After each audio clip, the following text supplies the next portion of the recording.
Operation సింధూర్లో Bharat Pakistan పైన అత్యంత సమర్థవంతంగా ప్రతిదాడి చేపట్టింది. పాకిస్తాన్ వాయుసేన పైన ఈ దాడిలో భారత వాయుసేన భారీ నష్టాన్ని కలిగించింది. అమెరికా, చైనా ఫ్లైట్ జెట్ల మీద గర్వపడే పాక్ ఇప్పుడు భారత దాడిలో తన వాయుసేన మౌలిక వసతుల్లో 5వ వంతు భాగం కోల్పోయిందని కథనాలు వస్తున్నాయి.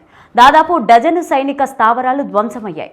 పాక్ సైన్యం భారత సైనిక స్థావరాలు, పౌర ప్రాంతాలను లక్ష్యంగా చేసుకోవడంతో భారత ప్రతిదాడిలో కీలక స్థావరాలను సమర్థవంతంగా ఛేదించింది. ఆత్మాహుతి డ్రోన్లు, ఖచ్చితమైన క్షిపణులతో పాక్ ఆయుధగారాలు, విమానాలు ఉన్న ప్రదేశాలను ధ్వంసం చేసింది. సద్గోరా, బొలారి ఎయిర్పోర్ట్లు, సూర్ఖాన్ ఎయిర్బేస్, చక్లాలా ప్రాంతాలు ఈ దాడిలో ధ్వంసమయ్యాయి.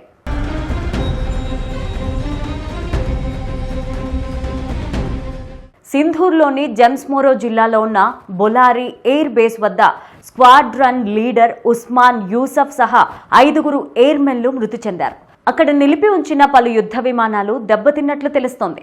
భారత్ జరిపిన దాడిలో నూర్ఖాన్, రఫీకి, పోర్కోట్, ముదిర్, సుకోర్, సియాల్కోట్, బసరూర్, చునియన్, సద్గోరా, బొలారి, జాకోబాబాద్ వంటి కీలక ఎయిర్ బేస్లు భారీగా దెబ్బతిన్నాయి. శాటిలైట్ చిత్రాల ఆధారంగా దాడికి ముందు, ఆ తర్వాత పరిస్థితి పరిశీలిస్తే జకోబాబాద్లోని షాబాజ్ బేస్ చాలా వరకు ధ్వంసమైందిగా తెలుస్తోంది.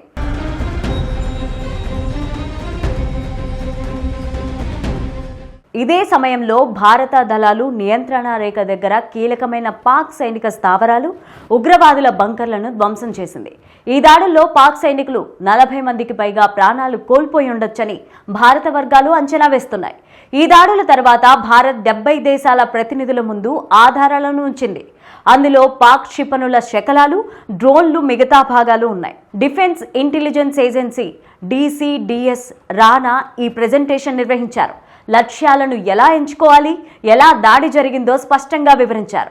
భారత్ ఆధునిక సాంకేతికత, ఖచ్చితమైన మిలిటరీ పథకాలతో పాకిస్తాన్కు తగిన శిక్షను విధించిందని అధికారులు అంటున్నారు.